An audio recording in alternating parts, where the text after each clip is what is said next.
L'homme est-il une espèce déjà menacée? Saura-t-il échapper, par son intelligence et ses réalisations, à l'irréductible loi de la nature selon laquelle il n'est pas d'espèce éternelle? Je vais présenter brièvement les participants et puis ensuite, après une brève entrée en matière, leur passer essentiellement la parole. Alors, à ma droite immédiatement, pardon, à ma gauche, et à votre gauche aussi, si je ne me trompe pas, nous avons Patrick Michel, astrophysicien né à Saint-Tropez, directeur de recherche au CNRS, où il est responsable de l'équipe TOP, théorie et observation en planétologie, du laboratoire Lagrange de l'Observatoire de la Côte d'Azur. Il est spécialiste des petits corps du système solaire et du processus de collision. Ses simulations numériques de collision entre astéroïdes furent les premières à reproduire avec succès les familles d'astéroïdes observées dans la ceinture entre Mars et Jupiter, chacune issue d'un corps détruit par la collision. Il est l'auteur de plus de 70 publications dans des journaux internationaux à comité de lecture, d'une quarantaine de conférences invitées dans des congrès internationaux, et ses résultats ont fait la couverture de Nature et Science.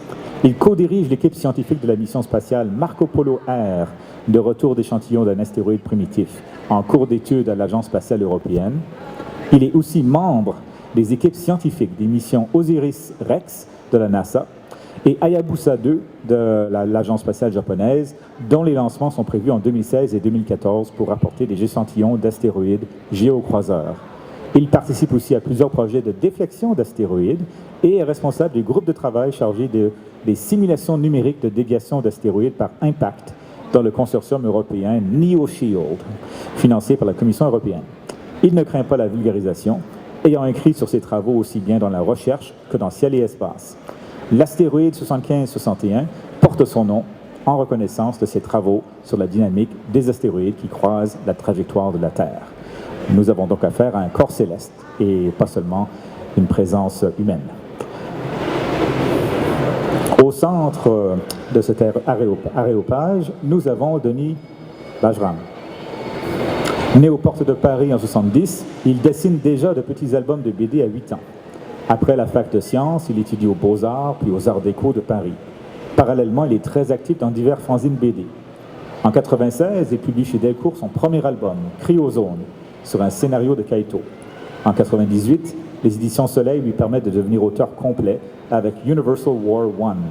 Traduit aux USA chez Marvel, devenu une référence dans le domaine de la science-fiction, il fonde avec sa compagne, la scénariste Valérie Mangin, les éditions Cadran. Ils réalisent ensemble 2 étonnants albums concept, 3 Christ et puis Abîme. En parallèle, Denis colle un jeu vidéo, Urban Terror. Après Paris, Angoulême et Bruxelles, il vit maintenant à Bayeux, en Normandie, où il travaille sur une adaptation d'Universal War I au cinéma et sur Universal War II, la suite tant attendue chez Casterman. Dans Universal War, il décrit la destruction de la Terre, coupée en 2 par une arme à base de wormhole, trou de verre, dans le cadre d'un conflit entre entreprises coloniales dans le système solaire et les restes de la puissance publique sur Terre. Enfin, à l'autre bout, nous avons Peter Watts, auteur de plusieurs romans, d'un jeu vidéo, de nombreuses nouvelles et d'une rubrique mensuelle dans un magazine polonais de science-fiction. C'est un ancien biologiste marin qui vit maintenant à Toronto. Ses œuvres ont été traduites en 18 langues et il a reçu des prix et nominations dans 7 de ces langues. Vision aveugle, livre que vous pouvez acheter à la librairie. Son dernier roman paru au Fleuve Noir en 2009 a notamment reçu le prix du meilleur roman traduit en Espagne, celui du meilleur roman étranger en Russie, ainsi que des prix Sphinx et Nast en Pologne. Il a aussi remporté le prix Jacques Chambon, Grand Prix de l'Imaginaire 2010, pour la meilleure traduction par Gilles Goulet. Cependant, malgré de nombreuses nominations, le roman n'a pas remporté de prix dans sa langue d'origine. D'après l'auteur, cela pourrait suggérer qu'il doit beaucoup à ses traducteurs et il se propose de chercher un moyen de retraduire Vision aveugle en anglais. Son prochain roman, Ecopraxia, sera publié en 2014. Précédemment, il a fait paraître en France Starfish, Fleuve Noir 2010, Rifter, Fleuve Noir 2011 et Behemoth, Fleuve Noir 2012. Il se délecte des scénarios apocalyptiques et, pour citer le critique ontarien James Nichol, quand ma volonté de vivre vacille, quand ma volonté de vivre prend trop de place, je n'ai qu'à lire Peter Watts.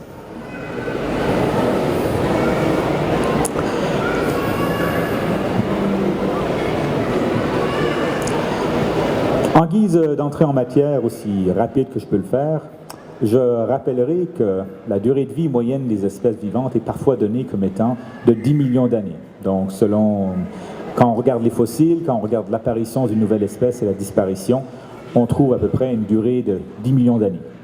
Pour les mammifères, c'est plus court, 1 million d'années.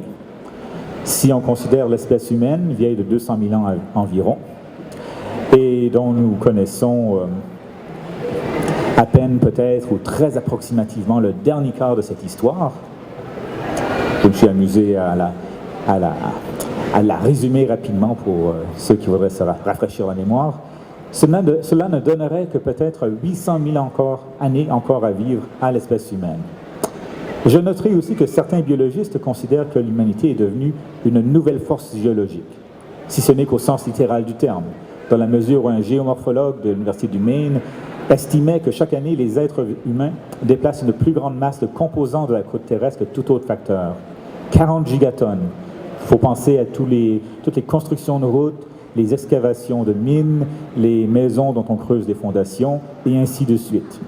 40 gigatonnes de roches, de terre, de sable qui sont déplacées par l'humanité, comparativement à 38 gigatonnes de poussière accumulée d'origine extraterrestre, 37 gigatonnes de sédiments transportés par les rivières et fleuves, 13 gigatonnes, sans doute en termes nets, déplacées par la tectonique des plaques, 4 gigatonnes déplacées par les glaciers et 2 gigatonnes par les vents et l'action des vagues. En même temps, l'humanité serait la grande responsable d'une nouvelle grande extinction qui risque de caractériser cette ère géologique définie par l'influence humaine, que l'on appelle parfois l'Anthropocène, de par sa pollution de tous les environnements. On peut même penser à la Lune. Une des premières choses que des hommes ont fait avant de poser le pied sur la Lune, ça a été de jeter un sac d'ordures. Et la destruction de nombreux habitats qui résultent de sa poussée démographique récente. Le XXe siècle est assez clairement illustré dans cette diapo.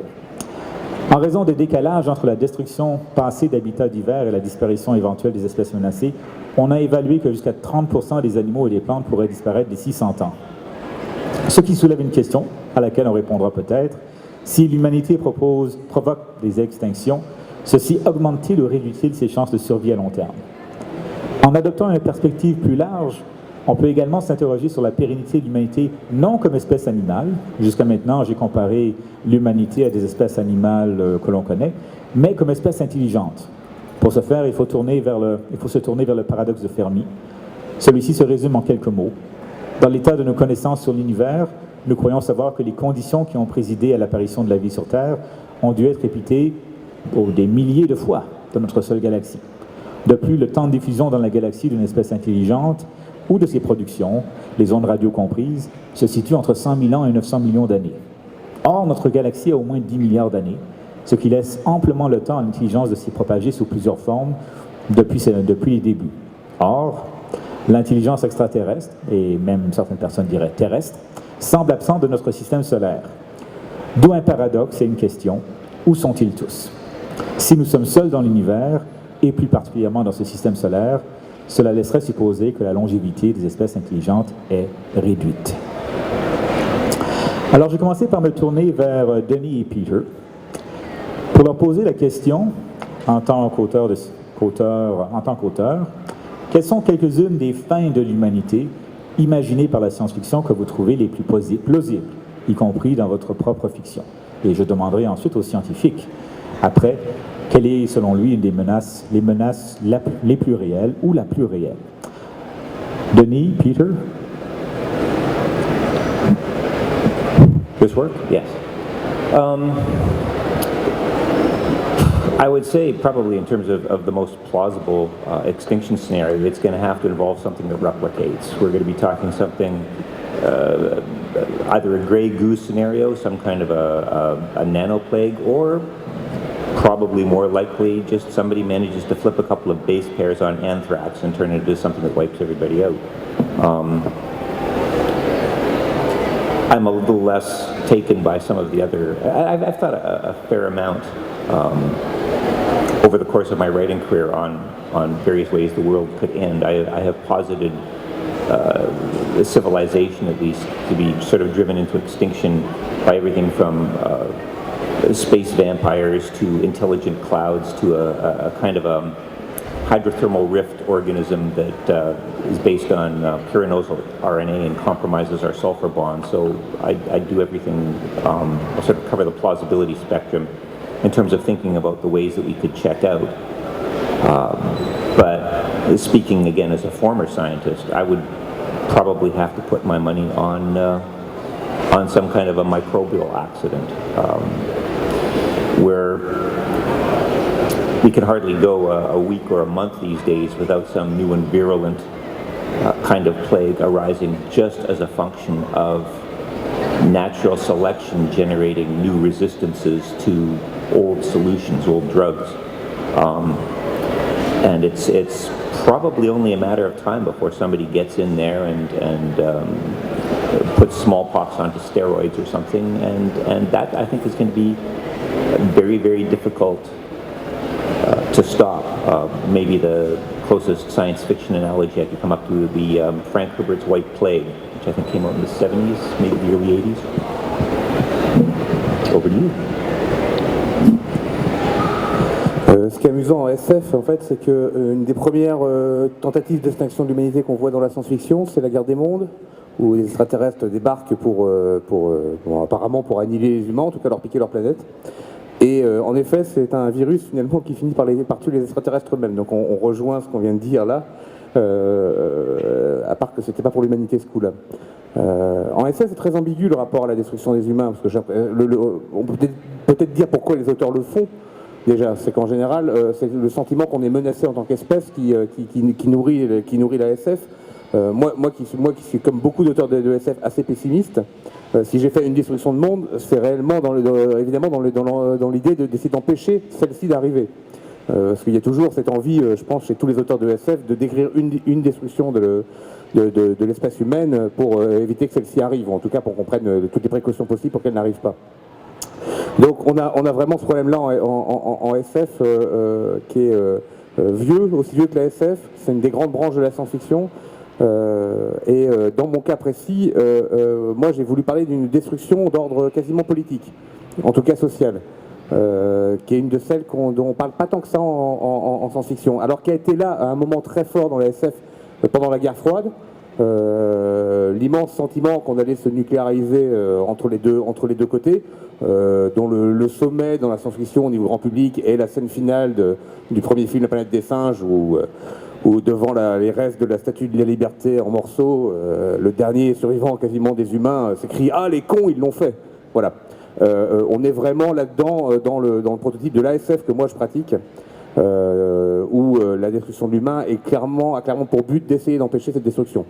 Puisque je pense que les auteurs Pierre Boulle, quand il écrivait le roman, ne parlait pas de guerre nucléaire, mais il était sur les mêmes sujets quand même. Et alors, le film particulièrement, je pense que les auteurs de ces films-là, du scénario du film, avaient vraiment envie de faire une image hyper marquante pour essayer de pousser le maximum de gens à dénoncer la croissance des armes nucléaires dans le monde. Et en l'occurrence, quelques années après, on va assister à un début de détente sur ce terrain-là.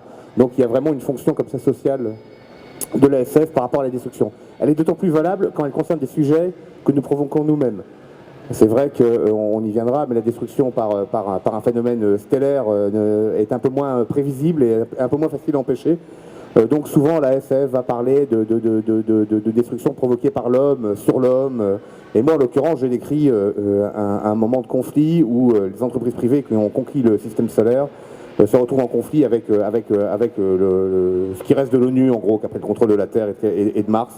Et tout ça pour réellement le contrôle du territoire, une bonne vieille guerre comme on a su si bien les faire en Europe et qui laisse, en l'occurrence à la fin de ma bande dessinée, le système solaire en plus mauvais état que n'était Berlin à la fin de la guerre.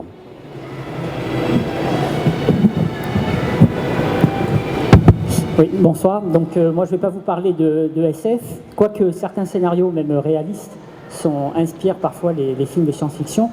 Donc, alors comme on a vu André Braille qui était très positif avant nous, je vais essayer d'être positif d'abord. Si on parle de la survie de la vie, je pense que celle-là, elle est quasiment garantie parce que autant on ne sait pas former la vie en laboratoire, par contre, la détruire, c'est encore moins simple. C'est-à-dire que la vie, elle est très robuste. On a eu des extinctions d'espèces ponctuellement, il y a 200 millions d'années, il y a 65 millions d'années les dinosaures, etc. Mais à chaque fois, il reste une petite bactérie, il reste quelque chose qui va refaire redémarrer une vie. Et en général, on va au plus en plus sophistiqué, au plus en plus intelligent. Donc il est probable que même si on a un virus qui nous éradique, il y aura toujours une bactérie plus forte que lui pour résister et pour aller plus loin. Donc au niveau de la vie elle-même, je pense qu'on peut dire qu'elle n'est pas près de disparaître. En tout cas, dans l'univers. La Terre, elle est pour l'instant dominée par les hommes en tant qu'êtres intelligents, et eux, c'est vrai, ils ont peut-être un peu moins d'espoir en tant qu'espèce, bien qu'on va voir, ils peuvent éventuellement aller plus loin. Donc déjà, il y a une première échéance qui est sûre, celle-là, c'est dans 4,5 milliards d'années, quand le Soleil aura converti tout son hydrogène en hélium, eh bien, il va grossir avant de se rétracter et il va avaler la Terre. Donc de toute façon, dans 4,5 milliards d'années, si on n'est pas parti de la Terre, eh bien, on mourra avec une mort peut-être pas très agréable du fait de la fin de la vie du Soleil.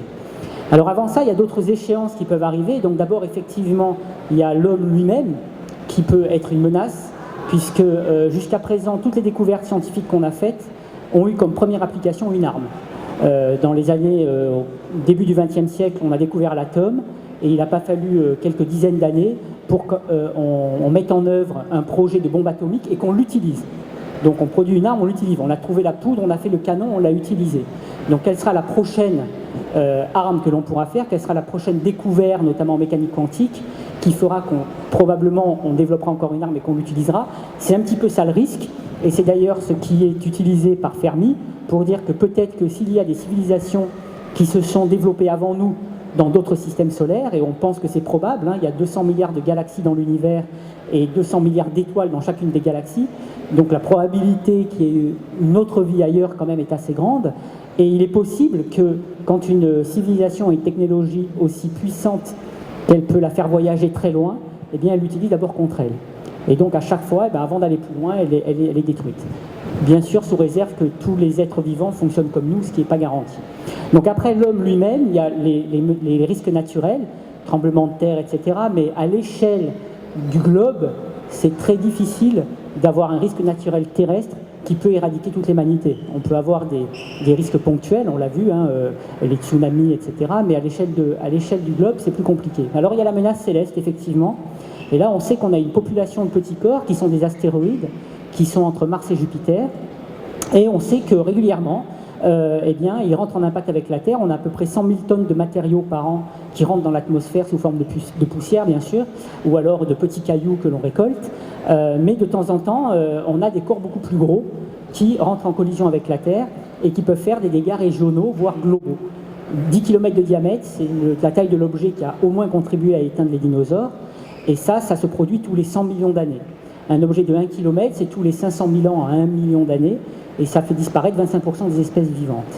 Donc des objets de 10 km, heureusement il n'y en a aucun qui nous menace, c'est tous les 100 millions d'années, ça veut dire sur une échelle de temps bien plus courte que la durée de vie du Soleil qui va mourir dans 4,5 milliards d'années. Donc on sait qu'on devra faire face à cette menace à un moment donné, mais bien sûr sur des échelles de temps tellement longues que là encore on a l'espoir que d'ici là, l'être humain aura développé les capacités de se protéger de ce risque-là.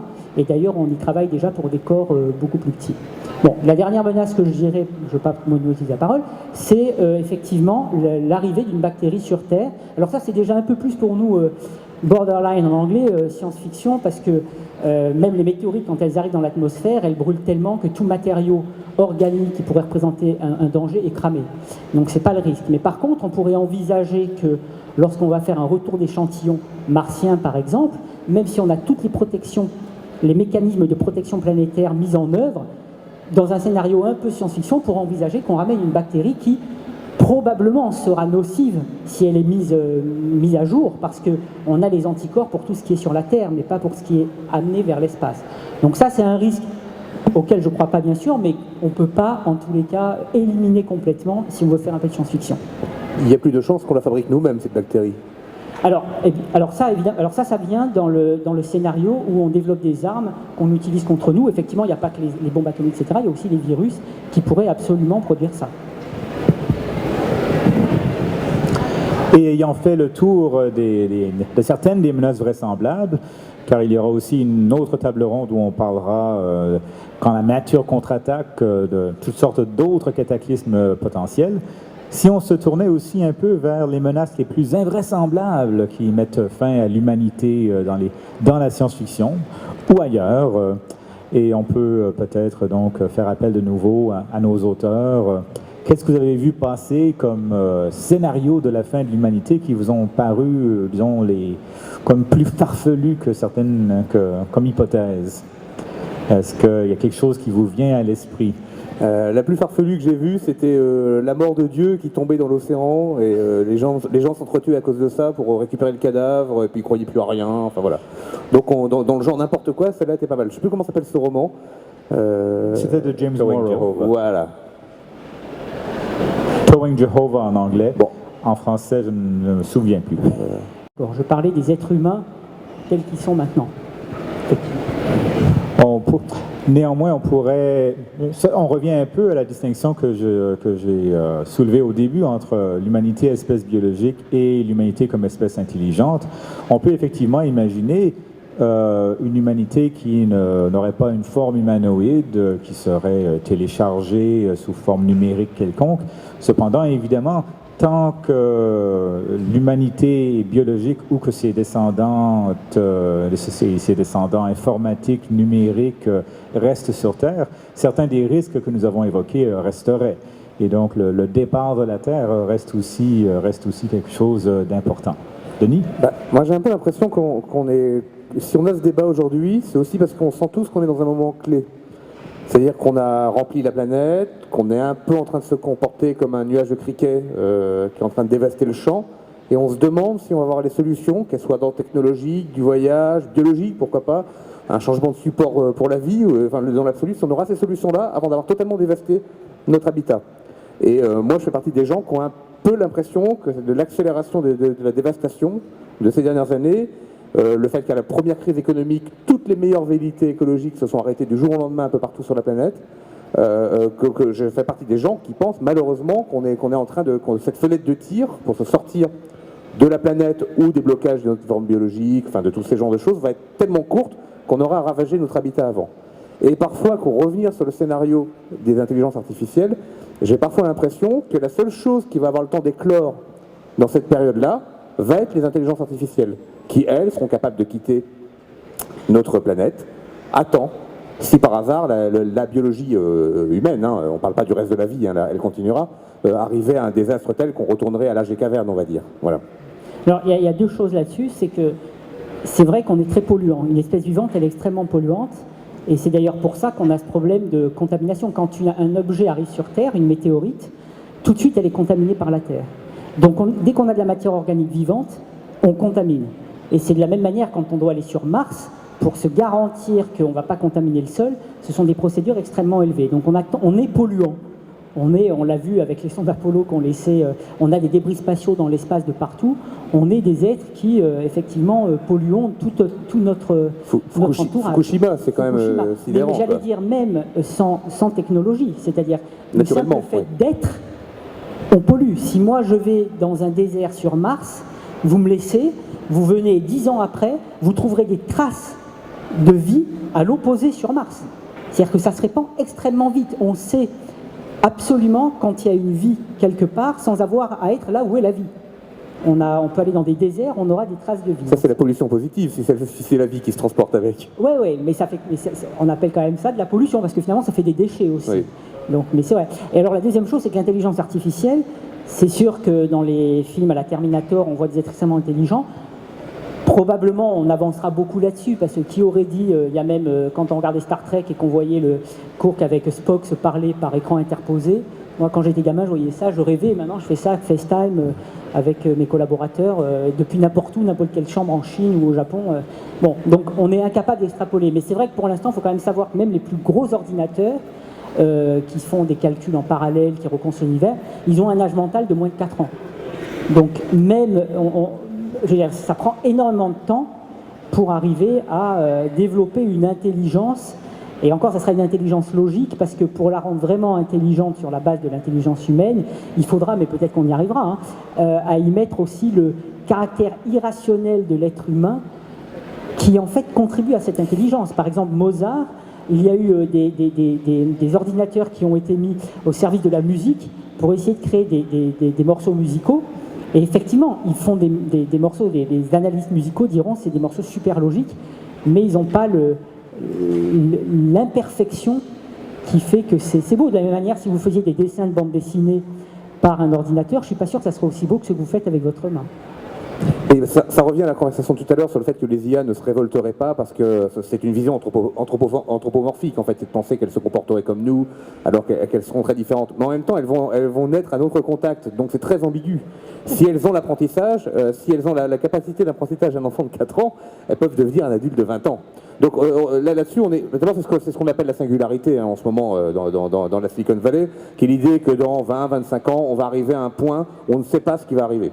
Oui, moi je crois que le plus intéressant là-dedans, le plus problématique, je dirais, inquiétant, c'est qu'effectivement, les codes numériques qu'on utilise, qu'on développe, deviennent tellement complexes que, alors qu'ils sont faits pour être prédictifs, c'est-à-dire je fais un programme informatique pour guider une sonde spatiale, ça devient tellement compliqué qu'à un moment donné, il n'est pas impossible qu'il y ait des bugs qui font que ça rend la machine imprévisible. Et ça serait ça le danger, parce que tant qu'on programme et qu'on sait ce qu'on programme et qu'on sait comment la machine va se comporter, à la limite on ne la craint pas, puisqu'elle passe quand même d'abord par nous, on est un peu les dieux de ces machines, on les programme. Mais il y a un moment donné où on est tellement dedans, et vous n'imaginez pas le nombre de bugs qu'il y a même dans un programme mis à bord d'un avion, il y en a toujours. Des warnings, comme on dit, quand on compile les codes, il y en a toujours. Mais on ne les craint pas, parce qu'on a testé tout ce qu'il faut pour que l'avion soit sûr. Heureusement, ça reste le plus... Pour que le régulateur de vitesse ne se bloque pas. Voilà, au moins les trucs les plus sûrs. Mais il y a des bugs. Donc il y a un moment donné où on aura tellement mis la main en plusieurs siècles dans tous ces codes, etc., que je crois qu'il y avait un dessin animé qui s'appelait Ghost in the Shell, c'était à peu près basé là-dessus, où justement il y a un petit fantôme à l'intérieur du code qui fait qu'on a l'impression que la machine se comporte de manière presque humaine parce qu'elle est buggée en fait. Et du coup, on ne prévoit plus ce qu'elle est capable de faire. Et ça, effectivement, ça peut produire des caractères erratiques, et ce sont les plus dangereux. There are a couple of relevant scenarios here. One involves the Synapse program that DARPA is undertaking with, I believe, the Swedes. Essentially, it attempts to basically build a hardware and software emulation of a working human brain. They claim to be sort of up to the cat level in software and the mouse level in hardware at this point. And they expect that by 2017 they will have something which, at least in terms of the mechanics of its operation, replicates the behavior of a human brain right down to the synaptic level. The question of whether it wakes up at that point, we do not know. But that is a situation in which presumably one could imagine a rebellious AI, because if what you're basically doing is porting a human being or porting a human mind over into silicon, you're presumably porting the brainstem as well. You're presumably porting all those evolved responses. And that could be asking for trouble. The other possibility is that of a genetic algorithm. Dawkins came up with something called a biomorph as a teaching aid back in the 1980s, in which you basically just create a little artificial object and you have random number generators assigned to its different parameters. And each generation, the random number generators just basically roll a dice. And you sort of stepping in for a capricious god arbitrarily select, instead of nature, the resultant offspring that you like, and that one gets used as the seed for the next iteration. And it seems to me that you could have an evolutionary process like that happens very, very fast, generations per second, because you have an evolution at electronic speeds.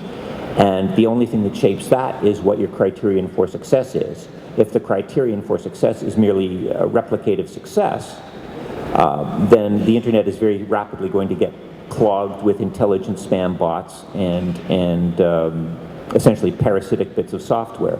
If something is selecting for intelligence or for a will to survive, I don't know how exactly you would select for that. If you're doing that, I think you could very rapidly bootstrap yourself up to something that would be beyond our ability to control. I'd like to finish this little diatribe by asking if either of you expect Moore's Law to top out anytime soon, because that's obviously relevant here. On croit toujours, mais on ne sait pas quand ça arrivera. C'est très dur de prédire ce qui va se passer à ce niveau-là. Donc la loi de Moore, c'est bien celle où on atteint la limite de la capacité des processeurs. Voilà, la loi de Moore, c'est celle disons grosso modo, du doublement des puissances des processeurs. C'est ça, voilà. Alors, on croit toujours qu'on atteint l'asymptote, et pourtant on ne l'atteint pas. Et là, on a maintenant l'ordinateur quantique, qui est la prochaine génération. Et alors, c'est là que se posera la question, si on arrive à faire un ordinateur quantique, pour le coup, je ne pense plus qu'il y aura d'asymptote. Et en plus, c'est là qu'on va avoir un ordinateur qui va pouvoir fonctionner comme une particule à son échelle, c'est-à-dire que, comme vous le savez peut-être, en mécanique quantique, on oublie le côté déterministe, la physique déterministe de Newton. Les particules sont soumises aux lois de probabilité dans la façon dont elles réagissent. Et là, on atteint quelque chose de nouveau. Et d'ailleurs, certaines personnes pensent que l'être humain n'a pas de libre arbitre, c'est-à-dire qu'en fait, ce que l'on vit, ce que l'on dit, quand on croit qu'on choisit, tout ça est issu de processus chimiques et quantiques à l'intérieur de notre cerveau. On est fait d'atomes et de particules, donc ce qui vaut pour la matière pourrait valoir pour nous. Et à ce moment-là, les choix qu'on fait, ce sont toujours des critères de choix, comme le font les particules pour être dans une position ou dans une autre.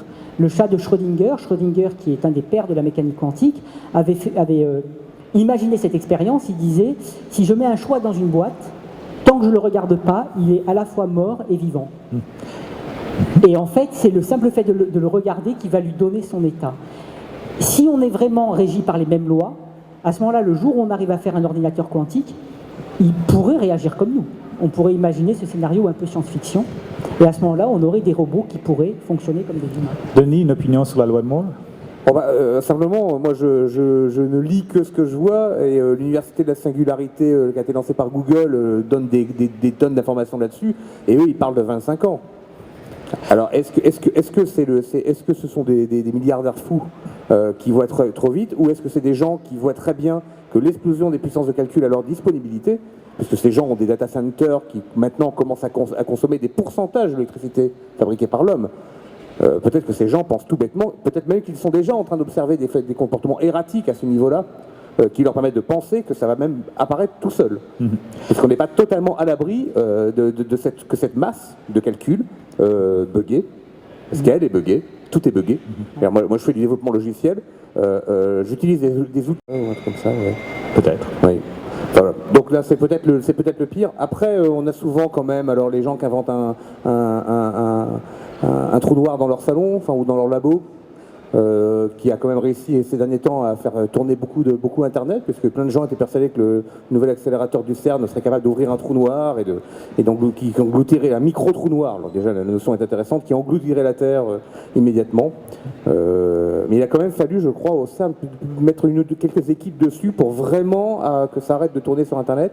Enfin, en dehors des complotistes qui sont persuadés que les Illuminati contrôlent le CERN, donc quoi qu'il se passe, on nous cache tout. Qu'est-ce qu'il y a encore dans le genre bien farfelu? Moi j'ai fait une hypothèse farfelue dans ma bande dessinée, puisque c'est un wormhole qui est ouvert en orbite autour de la Terre, un wormhole orienté, ce qui fait qu'il aspire la structure de l'espace-temps uniquement dans un sens, générant une sorte de fin pinceau qui est capable de couper la Terre en deux, et qui coupe donc la Terre en deux. Donc la Terre se disloque, évidemment les morceaux n'étant pas équilibrés, ils se mettent à tourner dans le mauvais sens, les uns par rapport aux autres, et on se retrouve avec un tas de cailloux où il faudra à nouveau quelques centaines de milliers d'années pour qu'ils se rassemblent, refassent une boule, et puis que tout recommence. Là, je suis pas sûr quand même que la vie survivrait à ça. Oui, peut-être pas, mais c'est intéressant quand même, parce que les astéroïdes, d'ailleurs j'ai des films qui pourraient le montrer si on les montre, subissent ce genre de mécanisme. Donc ça vous montre, je vois l'image là, mais voilà, ça vous montre les astéroïdes qu'on a survolés ou auxquels on a rendu visite jusqu'en 2011. Le plus gros fait 100 km. Alors j'ai mis jusqu'en 2011 parce que la prochaine diapo vous montre en 2012. Le plus gros se trouve donc maintenant en haut à droite, et le plus gros au centre, c'est Vesta qui fait 500 km de diamètre. Alors si je peux vous montrer quelque chose qui va tout à fait dans ce que dit monsieur, c'est qu'en fait les astéroïdes, ils subissent exactement le processus qu'il a décrit, puisque quand dans la ceinture des astéroïdes, eh bien, des objets rentrent en collision les uns avec les autres, voilà ce que ça produit. Oui, si le film veut bien marcher.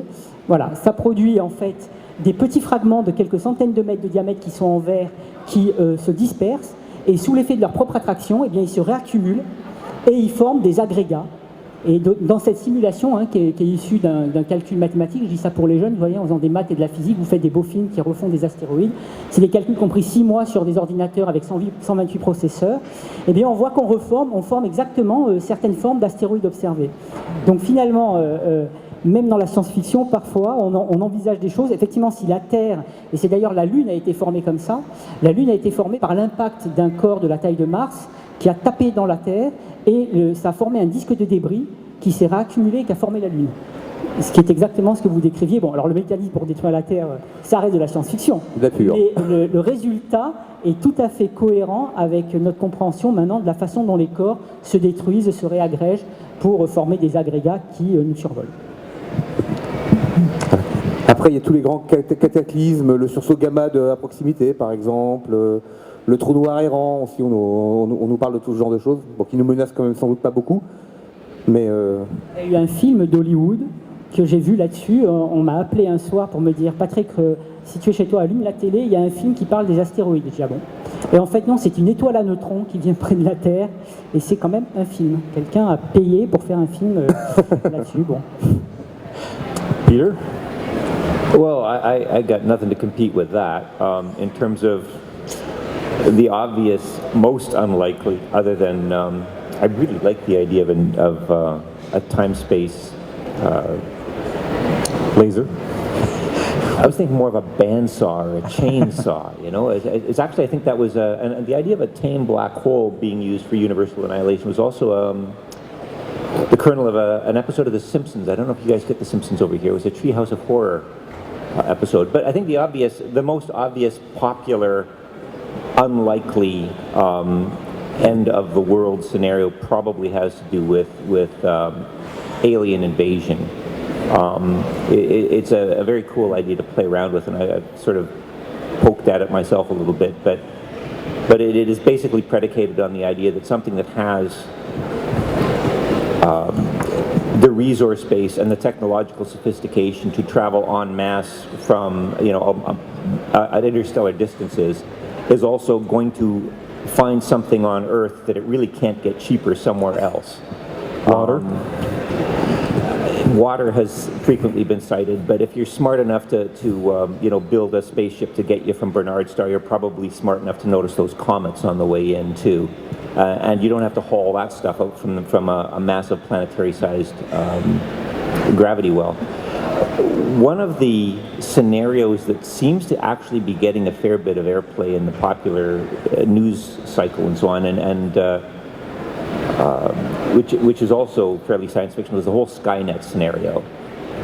The idea that some kind of an artificial intelligence is going to wake up, and whether it's because we've already hooked it up to the world's nuclear arsenal or because it's got some other way of manifesting its desires on the planet. It basically takes over. There was recently a paper that IO9 actually touted under the heading, this mathematical equation shows that Skynet could be inevitable, and it was basically something about how the universe works to maximize entropy, and that a certain interpretation of information theory would essentially cause everything to become destructive. It's IO9. You can't take it with much less than about 8 cubic tons of salt, but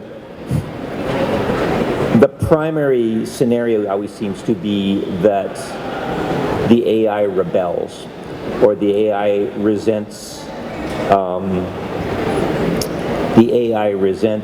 its slavery, or the AI is trying to protect itself. The Skynet scenario, the literal Terminator Skynet scenario, was an act of self-defense.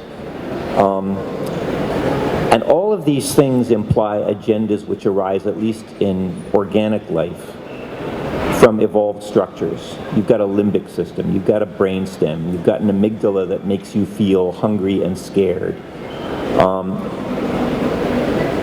Intelligence itself does not, I think, necessarily connote an agenda. So if you're highly intelligent, you can even be self-aware. But if you don't have a brainstem, if you don't have a survival instinct that's been either honed into you over millions of years of evolution, or perhaps distinctly programmed into you, why anybody would do that, I don't know. you really wouldn't give a rat's ass whether you lived or died. And so I find what some people consider to be a relatively plausible scenario, I don't buy that. I could be wrong. I could be, coming from a biologist point of view, when you're a carpenter and all you have is a hammer, all you see is nails. Maybe as a biologist, all I'm seeing is soft, squishy little brains and evolved structures. But it seems to me that an uprising of the machines is pretty unlikely. That said, there could be a benign uprising of machines. 2001 did it fairly well by just basically saying that the programmers were stupid enough to program HAL for two conflicting agendas, neither of which explicitly involved killing all the astronauts, but it just turns out that, in fact, according to HAL's particular thought processes, the best way of accomplishing the mission involved doing that. And I could see us making all sorts of really stupid mistakes in terms of programming an artificial intelligence. But really, that would be a form of inadvertent suicide. That wouldn't really so much be something rising up in opposition to its own enslavement. Merci. À force de parler de mini-trous noirs, j'ai quand même envie d'intervenir à titre personnel parce que, bon, il y a un de mes collègues écrivains de science-fiction au Canada qui avait écrit une longue nouvelle sur l'idée, effectivement, qu'un petit trou noir libéré dans la Terre pourrait finir par l'avaler. Et à l'époque, j'étais en physique et j'avais fait certains calculs parce qu'il y a en fait une certaine gamme de masse et après ça va... dont dépend en fait le sort de la Terre. Parce que si le trou noir en question est très petit, ce qu'on appelle le rayonnement de Hawking risque de le dissiper en très peu de temps avant qu'il ait pu avaler la Terre. Il faut en fait une sorte de masse minimale qui est assez importante, je me souviens plus des chiffres exacts, pour que le rayonnement de Hawking soit suffisamment petit pour que l'accrétion de la matière terrestre commence à entraîner une sorte d'effet boule de neige qui, pourrait réduire la Terre à essentiellement un trou noir de 2 cm de diamètre. Pardon, il faut peut-être expliquer ce qu'est un trou noir. Je vais garder un peu de temps pour les questions à la fin parce que je vais tout de suite vous poser une dernière question avant la ronde finale et une période de questions pour la fin. Jusqu'à maintenant, on attribue d'habitude les disparitions d'espèces à l'opération de 3 facteurs. Il y a la prédation, c'est-à-dire lorsque l'humanité rencontre un concurrent plus redoutable qu'elle, et quelque part, les machines de Skynet, on pourrait considérer ces machines comme des prédateurs. Il y a les maladies, et on a évoqué aussi les maladies plusieurs fois, et il y a les altérations de l'habitat. Et évidemment, si on fait sauter la Terre pour qu'elle soit en 2 morceaux, ou en plusieurs morceaux, ou si la Terre se fait frapper par un astéroïde qui la fracasse en 1000 miettes, on peut parler d'altération de l'habitat. Et donc la question que l'on pourrait poser aussi, c'est comment l'humanité pourrait-elle survivre à ces différentes menaces? Prenons le côté un peu optimiste de la chose, et d'ailleurs je sais que notre scientifique travaille sur la protection de la Terre, il n'est pas un super-héros, mais il s'en charge aussi un peu. Et donc, peut-être même, si on peut même regarder plus loin, peut-on échapper au destin biologique de l'espèce humaine et peut-être même peut-on échapper au destin de la destruction de la Terre quand le Soleil l'avalera. Alors, je ne sais pas si le scientifique veut aborder cela en premier ou... Ouais. Oui, alors ça c'est une question intéressante, c'est comment est-ce qu'on peut échapper à notre destin. La seule manière, ça sera effectivement d'essayer de partir de la Terre, parce qu'on peut ponctuellement se protéger des menaces. Donc par exemple, c'est très difficile de se protéger des tsunamis, des tremblements de terre qui sont très durs à prédire.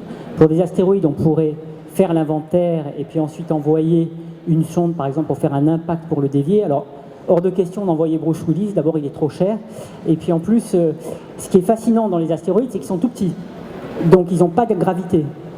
Donc quand vous êtes sur un astéroïde, et que vous tapez avec votre marteau-piqueur comme veut le faire Bruce Willis, le simple fait de taper, vous remontez tout de suite parce que vous ne restez pas accroché sur l'astéroïde. Donc c'est très très compliqué d'évoluer sur un astéroïde, il vaut mieux essayer de le dévier Et encore qu'on ne l'a jamais encore tenté, on a plusieurs méthodes, mais tout ça c'est à tester. Donc c'est des petits mondes fascinants de ce point de vue-là. Mais après, hormis ce risque d'impact, de toute façon, à un moment donné, il faudra bien partir de la Terre. Et c'est pourquoi on a un programme d'exploration dans toutes les agences spatiales mondiales. Alors on est allé sur la Lune. La prochaine étape, c'est pour l'instant justement d'aller sur un astéroïde. C'est le président Obama qui a donné ça comme étape pour la NASA avant d'aller sur Mars. Mais ensuite, effectivement, c'est d'aller sur Mars, ce qui est très compliqué, parce que pour aller sur Mars, il faut plusieurs années, et il faut pouvoir, d'une part, affronter le problème des radiations du Soleil, parce que vous savez qu'on est protégé sur Terre par notre champ magnétique, qui produit cette ceinture de Van Allen. C'est pas qu'un groupe de hard rock, c'est aussi une ceinture de gaz ionisé qui permet de protéger des particules les plus nocives du Soleil. Sans ce champ magnétique, nous serions tous déjà morts. Donc on ne peut pas aller très longtemps dans l'espace sans être exposé à des particules nocives. Donc déjà, il faut pouvoir résoudre ce problème-là, et c'est compliqué. Et puis ensuite, le problème psychologique. Et ça sera intéressant à tester, parce que comment est-ce qu'on va pouvoir vivre dans une toute petite capsule pendant plusieurs années avant d'atteindre Mars, sans, déjà pour un couple divorcé, il y en a qui divorcent en quelques jours, on a vu ça, donc en moins de 2 ans, réussir à faire une équipe soudée qui va pouvoir évoluer. C'était le même challenge qu'avaient d'ailleurs les marins, sur les bateaux qui allaient Christophe Colomb à l'exploration des Indes. Et ensuite, il faut pouvoir accepter, et ça c'est quelque chose de très intéressant, c'est d'accepter, une fois qu'on est sur Mars, de voir la Terre comme un petit point bleu. C'est-à-dire qu'on ne verra pas la Terre comme elle est, on verra qu'un petit point bleu lumineux. Et le signal pour pouvoir discuter avec votre épouse, par exemple, il mettra beaucoup de temps avant d'arriver vers la Terre, donc ça ne sera pas des communications instantanées. Vous voyez comme on s'énerve avec nos téléphones quand ça ne marche pas, imaginez depuis Mars. Et ça, c'est pas anodin, parce que j'ai eu l'occasion de discuter avec Buzz Aldrin, qui est allé sur la Lune, et en fait, il m'a expliqué qu'une des choses qu'aucun astronaute n'avait envisagé psychologiquement, alors qu'ils étaient super préparés. Quand les Américains sont allés sur la Lune, c'était où les Russes, c'était vraiment un enjeu presque de guerre. Donc ils ont pris les personnes les plus équilibrées, et pourtant tous ont eu un bouleversement qu'ils n'avaient même pas anticipé, donc on ne peut pas le prévoir. C'est quand ils ont vu la Terre alors qu'ils étaient accrochés sur une autre surface. Et encore, ils la voyaient, la Terre. Donc quand on sera sur Mars, ça sera un tout petit point bleu. Donc c'est des étapes, des challenges qu'il faudra mener. Alors on a le temps, puisque les échéances humaines, j'espère, vont au-delà de quelques siècles. On est allé sur la Lune à peine en un siècle, finalement, à partir du moment où on a commencé à développer les technologies. Donc on peut espérer que dans quelques millénaires, si l'espèce humaine est encore là, elle aura appris à voyager, peut-être à se déplacer au moyen d'astéroïdes, pour pouvoir continuer la survie de l'espèce. Mais comme je vous l'ai dit, les conditions de vie humaine sont très contraintes. Il faut un champ magnétique, il faut de l'eau, etc. Et ça, c'est assez compliqué. I think we're talking way too small about this. All the scenarios that we've been discussing so far basically involve standard, totally understandable things: psychological stress, biological needs. But what we're supposed to be talking about is what's going to wipe out humanity in 1 million years, in 20 years. And really that kind of raises the question, what is humanity? What do you think about us? What is a species? You are not a different species from your parent or your grandparent or the grandparent before that. You go all the way back in time. You've got a complete genetic continuum all the way back to the therapsid lizards. So a species is not something that stays fixed in time. Humanity is not something that stays fixed in time. We like to talk about 4 million years of walking erect. We like to talk about 50,000 years of culture, or 500,000 years of approximate, human brain size. But in fact, at each point, evolution occurs over a very, very small period of time. What a species is, essentially, is a cross-section cut across the entire tree of life that allows us to look at what the various twigs are doing at a given period of time. But those twigs continue to grow. So perhaps we should also be thinking about what do we consider, for example, an uploaded emulation of a human brain to be part of humanity, once we have had ourselves genetically engineered into blue-eyed octopi which are immune to cosmic rays. or which perhaps use some kind of gallium arsenide-based genetic code that doesn't have to worry about most of the things. These things, I mean, do we want to consider these things human? Yeah, okay, I was thinking, pardon. Oui, non, je parlais des humains tels qu'ils sont maintenant, naturellement. Si on étend la définition de l'humanité aux espèces vivantes, là je suis tout à fait d'accord. On peut alors là aller beaucoup plus loin et étendre, et à la limite, je ne suis même pas sûr qu'on est capable de prédire dans quelles conditions on pourra survivre. Par exemple, il y a un bon exemple pour ça, c'est qu'on définit des critères de zone d'habitabilité pour les planètes qu'on observe autour d'autres étoiles. Vous savez qu'on observe maintenant des planètes autour d'autres étoiles. On a maintenant plus de 900 planètes découvertes autour d'autres soleils. Et pour l'instant, aucune n'est dans la zone habitable. Alors justement, qu'est-ce qu'on appelle la zone habitable? Est-ce que c'est la zone habitable pour l'être humain? À ce moment-là, oui, mais c'est très restreint. Si on parle d'espèces vivantes, la zone habitable s'étend beaucoup plus loin, et même beaucoup plus loin qu'on peut même l'imaginer maintenant, puisqu'il y a encore à peine quelques années, on n'envisageait pas que le vivant puisse vivre sans photosynthèse. Et on a découvert au fond des océans des êtres vivants qui peuvent fonctionner sans lumière. Donc effectivement, on peut absolument envisager que l'évolution des espèces va être telle qu'à un moment donné, même ce que j'ai dit sur le champ magnétique terrestre et les radiations ne soit plus un problème. L'heure fatidique, il est 19h. Je veux remercier tous les participants pour cette discussion très stimulante. Alors, et j'espère que la salle aussi les remerciera. Merci. Merci. Merci.